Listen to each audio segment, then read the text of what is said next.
Salut tout le monde et bienvenue dans l'analyse de mon portefeuille boursier pour le mois de mai qui a été le plus prolifique en termes de dividendes. Plus de 20 $ de dividendes nets touchés ce mois-ci.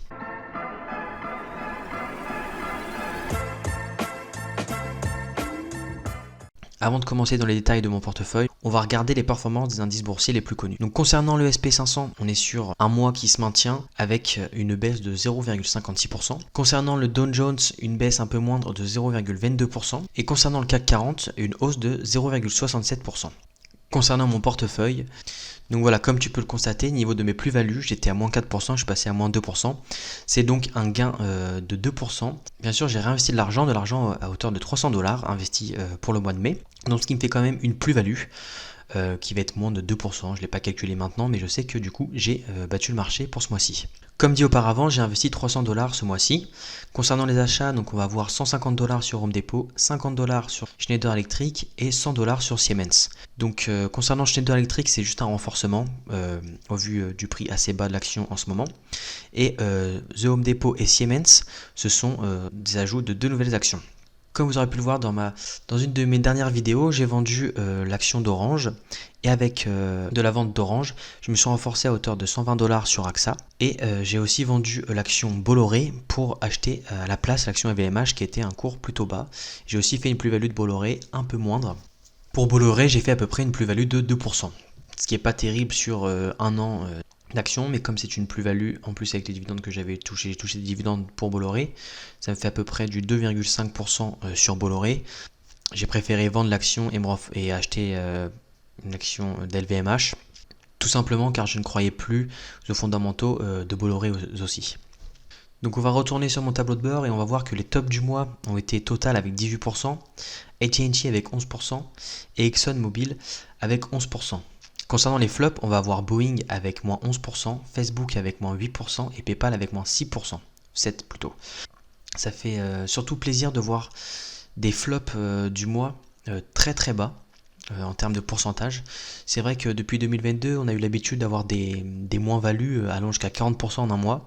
Avoir uniquement du 12% sur Boeing, ça me fait un peu plus sourire, on va dire. Donc concernant les tops actions de mon portfolio, en termes de valeur, on va avoir AXA du coup qui va être à 228 $ de valeur, ce qui est dû au renforcement de 120 $ grâce à la vente d'Orange.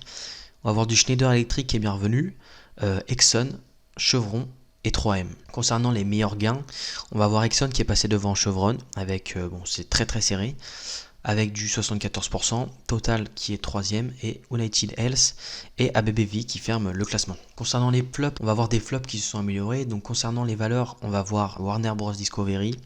Donc forcément, c'est l'action que j'ai vue gratuitement, c'est pour ça que je possède uniquement 16 $ actuellement.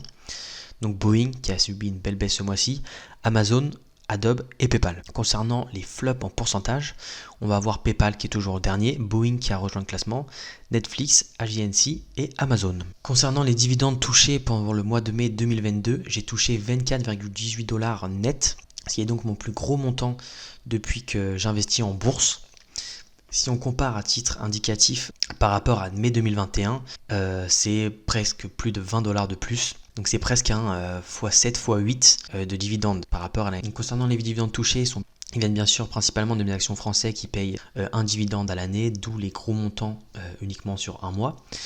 Donc sinon, si on reprend la liste, on va avoir du AT&T, du Lowe's, la FDJ, Air Products, AGNC, AXA, Sanofi, Apple, Danone, EPD, Realty Income, ABBV, Abbott Laboratories. Donc vous avez le montant net à droite du nom de l'action. Et on a aussi Air Liquide, Schneider, Caterpillar, Dassault Systèmes et Starbucks pour finir ce mois-ci. Maintenant, si on regarde mon tableau de bord, donc on peut voir que les dividendes que j'ai touchés depuis plus d'un an représentent maintenant 1,64% de la valeur de mon portefeuille, donc ce qui est loin des 3%. Comme j'investis régulièrement, c'est normal que ce pourcentage a du mal à monter. Maintenant, ma valeur nette en euros est de 6 400 €, donc ce qui me fait une plus-value latente de 6,7%, notamment due au cours de l'euro et du dollar, et non pas aux plus-values latentes des actions en les mêmes. Donc voilà, c'était tout pour le débrief du mois de mai concernant mon portefeuille boursier. Donc un mois plutôt positif. Si cette vidéo t'a plu, n'hésite pas à mettre un like, à commenter, à t'abonner, ça me soutiendrait énormément. Sur ce, je vous dis tchuss!